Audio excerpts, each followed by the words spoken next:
અને આજે બહેનોને શું શીખવાડે? અમારી જે સંસ્થા છે ગ્રામશ્રી ટ્રસ્ટ એ બહેનોના સ્કિલ ડેવલપમેન્ટ ઉપર ઘણું કામ કરે છે અને સશક્તિકરણ માટે કામ કરે છે. આજે લગભગ 35 વર્ષથી ફિલ્ડમાં અમે લોકો કામ કરીએ છીએ અને સંસ્થામાંથી 77,000થી વધારે બહેનોને આપણે અલગ અલગ પ્રકારની ટ્રેનિંગ આપી છે આખા દેશમાં. આ બહેનોને બતાવ્યું કે સ્કિલ કેવી રીતે લેવી જોઈએ, સ્કિલથી દૂર ના રહેવું.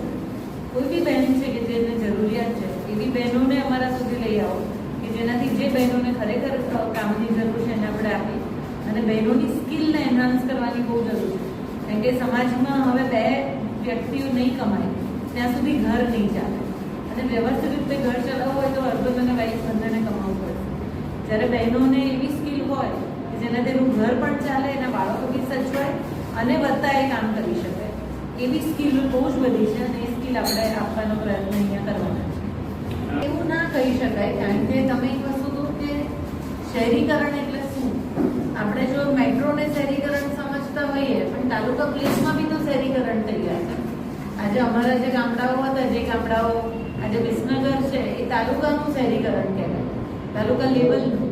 તો એની જરૂરિયાતો અલગ હોય અને મોટા સિટીની જરૂરિયાતો અલગ હોય. એટલે બધી અલગ અલગ જરૂરિયાતો થતી હોય છે.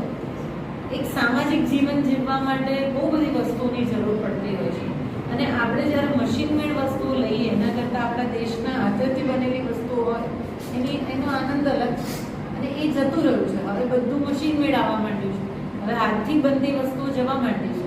તો જ્યાં બહેનો જ ઇન્ટરવ્યૂ કરી શકે અને આપણા દેશને દરેક હાથને કામ જો આપણે ક્યારે આપી શકીશું જ્યારે આપણે હાથથી બનેલી વસ્તુઓ સાથે